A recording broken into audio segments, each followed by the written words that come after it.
Hi guys, it's Friday, and today we're looking at music that, while it's very old, had a bit of a resurgence in the early 1970s. 1973, Robert Redford and Paul Newman made a movie called The Sting, and featured in that movie was the music of Scott Joplin. The music and the movie won awards and created a resurgence of interest in the music of Scott Joplin. And to that end, a couple of albums, or three that I have here, were made to celebrate Scott Joplin's music. The first one, called The Red Back Book, recorded by the New England Conservatory of Music in Boston and under the direction of Gunther Schuller. It featured a number of songs that were in the movie. The Entertainer, of course, as both a piano solo version and with band, and Easy Winners. Now, firstly, these are not piano albums. These are albums that were done with a small group. We have Charles Lewis on trumpet, Victor Sawa on clarinet, Ray Cutler trombone, David Reskin flute, Gary Offenloch on tuba, and then piano. So it was a little small group. There was also string players in there as well, but it was not strictly piano solo like the Joplin style, but a very interesting album. Now, following that up in 1974, we have two West Coast albums, and these are done by what they call the Southland Stingers.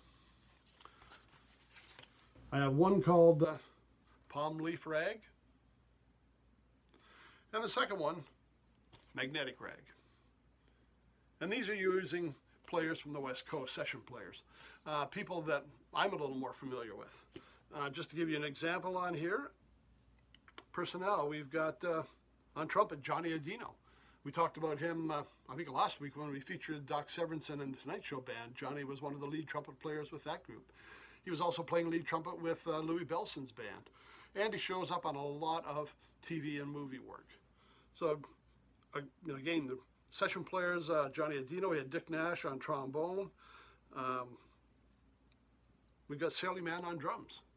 And again, it was a group that was made up of trumpets, clarinets, trombone, string players, a piano player, and a drummer.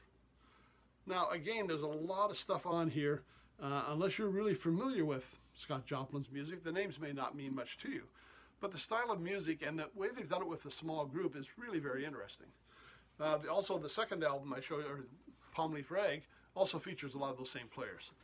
It looks like they probably recorded them around the same time. They just put it out as two separate albums instead of a double album set. And producer here, George Sponholtz, did an excellent job picking the tunes and being very true to the original music. I had a piano book of Scott Joplin's tunes, and really it follows very closely with the piano score, what they've done in arranging it for the small group. If you're familiar with music from The Sting, you know what I'm talking about. If you haven't had a chance to hear it, it's pretty interesting stuff. It's very historically significant. It's worth taking a chance, taking a listen to. If you can find the original Scott Joplin style piano one, that's one way to go. If you get a chance to hear the small groups play, that's excellent. To me, being a trumpet player, this was really what I was interested in, and I would have loved to be able to play in a group that did music like this. So check them out. We got Southland Stingers and the New England Conservatory of Music doing the music of Scott Joplin. Thanks very much for stopping by this week. Have a great weekend. Everybody stay home, stay safe, and we'll see you on Monday. Thanks very much.